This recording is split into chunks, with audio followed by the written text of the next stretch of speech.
Ya, di sini kita akan coba menceritakan tentang sesosok jin perempuan yang katanya jin ini khusus bertugas mengganggu anak-anak dan ibu hamil. Bahkan dikatakan, jin satu ini adalah penyebab dari seorang ibu keguguran kandungannya dan seorang anak menangis tak jelas ketika waktu maghrib tiba. Karena maghrib adalah waktu di mana jin-jin terkuat keluar dari sarangnya untuk mengganggu manusia. Maka benarkah kisahnya? Inilah kisah Ummu Sibyan.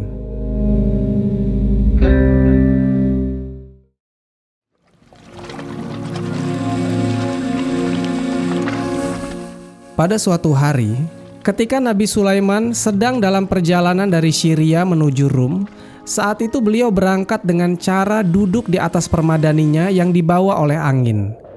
Dan saat itu pula malaikat Jibril dan malaikat Mikail ikut dalam perjalanan tersebut. Di tengah-tengah perjalanannya, Sulaiman dan rombongan dikejutkan oleh sesosok penampakan jin yang sangat aneh. Jin itu menyerupai wanita tua dengan gigi seperti gading gajah. Ditambah lagi dengan rambut dan bulunya yang menyerupai pelepah pohon kurma. Badannya pun tercium aroma bau yang tak sedap. Kemudian jin aneh ini juga punya hidung yang mengeluarkan semacam asap. Suaranya seperti petir yang menggelegar kuat dan dahsyat, dengan lolongan seperti serigala dan ringkikan seperti keledai. Digambarkan pula, bentuk dari jin ini memiliki mata yang menyala berwarna merah. Yang bikin semakin menakutkan adalah postur tubuhnya sangat tinggi besar, bahkan kedua kakinya mengangkangi antara dua lembah. Nah, karena sosoknya yang seperti itu, Nabi Sulaiman terkejut hingga beliau bersujud kepada Allah Subhanahu wa Ta'ala. Setelah itu, Nabi Sulaiman mengangkat kepala dari sujudnya. Beliau pun berbincang-bincang dengan sosok aneh tersebut. Nabi Sulaiman bertanya, "Wahai makhluk aneh, sebelumnya aku tidak pernah melihat makhluk yang lebih buruk darimu. Siapa engkau ini? Dan dari mana asalmu?" Sosok itu menjawab, "Aku adalah Hammah bin Hammah, atau anak perempuan dari iblis. Orang-orang memanggilku Ummu Sibyan, dan aku tinggal di udara antara langit dan bumi." Ummu Sibyan ini diartikan sebagai ibu penyakit sawan. Sebagai orang Indonesia, pasti kita tidak asing jika mendengar istilah sawan. Kata sawan ini memiliki dua arti. Yang pertama, orang-orang dulu mengartikannya sebagai kemasukan roh halus yang biasanya terjadi pada bayi usia di bawah 2 tahun. Tapi menurut pendapat yang kedua, secara logis sawan ini diartikan sebagai penyakit kejang epilepsi. Lalu Nabi Sulaiman lanjut bertanya pada Ummu Sibyan. Beliau berkata, "Lalu manusia seperti apa yang biasanya engkau ganggu?" Ummu Sibyan menjawab, "Aku menguasai manusia yang memiliki akhlak yang buruk. Aku juga menguasai manusia yang jauh dari Allah." Makin penasaran, Nabi Sulaiman bertanya lagi, "Lalu bagaimana caranya engkau mengganggu manusia?" Ummu Sibyan menjawab, "Aku biasanya masuk melalui aliran darah, lalu masuk ke dalam uratnya. Terus aku juga bisa masuk lewat barang apapun yang manusia bawa.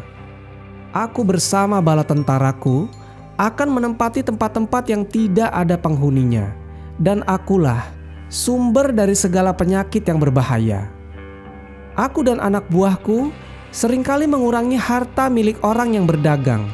Selain itu, aku jugalah yang membuat bayi menangis dan membuat wanita keguguran, mandul, dan juga keburukan lainnya." Nabi Sulaiman yang mendengarnya sempat terdiam. Lalu beliau melanjutkan bertanya, "Memangnya bagaimana caranya engkau membuat bayi menangis? Dan bagaimana pula caranya engkau mengurangi harta para manusia?" Ummu Sibyan menjawab, "Wahai Nabiullah, kami bisa bertukar wajah dan berubah sesuai dengan apa yang kami inginkan. Kemudian kami bisa mengikat rahim perempuan serta membunuh anak-anak yang masih ada di dalam rahim. Kami masuk ke perut, lalu menendang bayi yang masih di dalam rahim hingga si ibu keguguran. Kami pun mengganggu anak-anak kecil. Kami memukul wajah bayi, memukul persendiannya, memakan dagingnya, bahkan sampai meminum darahnya. Kami juga memukul wajah anak itu hingga dia nangis tak berhenti-berhenti. Dalam keseharian, mungkin kita sering lihat ada anak-anak yang menangis tak jelas ketika datangnya maghrib. Dan gak hanya itu, terkadang mereka menjerit dengan mata terbelalak ke arah tertentu seperti sedang melihat sesuatu. Dan tak jarang pula, anak-anak sering demam tinggi hingga berakibat fatal, yaitu kematian. Kemudian, untuk bagaimana caraku mengambil harta manusia, yaitu dengan cara menjerit dan meraung, sehingga manusia lari meninggalkan hartanya. Lalu aku dan bala tentaraku akan meniup hartanya hingga habis tak tersisa. Setelah itu, Nabi Sulaiman mengikat Ummu Sibyan dan juga bala tentaranya dengan sebuah perjanjian. Nabi Sulaiman mengikat dengan perjanjian kepada Allah Subhanahu wa Ta'ala, mengikatnya dengan ahdu, merantainya dengan besi, dan juga memenjarakannya di dasar lautan. Kemudian di saat itu, malaikat Jibril menyarankan kepada Sulaiman supaya Ummu Sibyan ini dibakar. Dan pada saat itu Ummu Sibyan memohon supaya dirinya tidak disiksa, karena menurutnya hanya Allah Subhanahu wa Ta'ala yang pantas untuk menyiksanya. Dia juga memohon untuk diringankan siksaannya. Dan dari situlah Nabi Sulaiman membuat suatu perjanjian dengan iblis terkait 7 perkara. Dan inti dari 7 perkara itu adalah bahwa Ummu Sibyan bersama dengan bala tentaranya dilarang untuk mencelakai anak cucu Nabi Adam. Untuk benar atau tidaknya kisah ini, sebagian ustadz ada yang menyampaikan kisah ini di ceramahnya. Ada pula ulama yang menentangnya dan bilang kalau ini adalah sebuah khurafat yang terbesar di masyarakat.